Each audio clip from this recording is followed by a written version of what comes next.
ko, matagal ko na talaga siyang gustong patayin. Pero, tubo pa rin siya ng tubo. Tingnan nyo, lagi ko yung ubos yung dahon niya.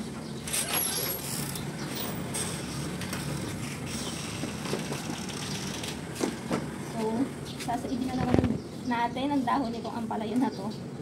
Sipag pa rin niyang magdahon.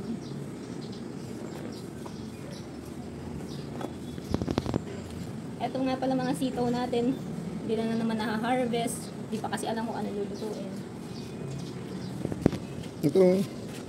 Ito pa, ang dami. Hindi ko pa ma-harvest kasi ang iluluto ko, munggo. Hindi ko pa iluluto yung sitaw. Mahirap naman pag everyday kami magsisitaw.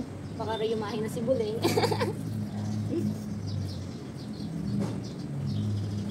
Harvestin na rin ba natin mga sitaw? Kabala. Ano ang gagawin natin dyan? Tingnan nyo guys, bunga pa rin siya oh. Gusto ko naman patayin itong... Ayan na, may bunga siya. Tingnan nyo guys oh. Nagpapakita pa rin talaga siya ng... Nagpapakitang gilas. Oo, nagpapakitang gilas pa rin siya. Eh gusto ko na nga siyang patayin kasi gusto ko na magtanim ng bago. Pero napapakinabangan pa naman sa padahon-dahon niya. Kaya okay na rin, di ba? Pero guys, dito tayo. Ito pa. Kala ko wala na. Pero ayaw naman ni Bujek na masyadong madaming dahon. Kasi ayaw niya na masyadong mapait. Ito. Ayun. O, diba? Ang dami nakikita ni Bujek. Yung dahon ng ampalaya.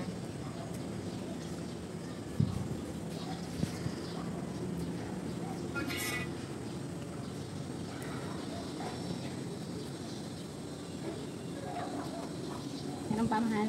Dito tayo. Dito tayo guys, sumama kayo sa amin. Ay, sumama kayo sa akin. Tignan niyo yung mga talong ko. Ang dami na ulibunga. Ayan. Pampakbit daw to guys, pero ginagawa lang namin ni Bujek na torta.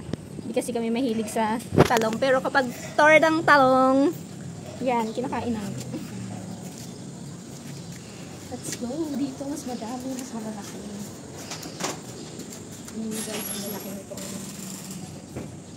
Yan, kahit konti lang. Kahit konting dahon lang, basta malaki. Pero, very good.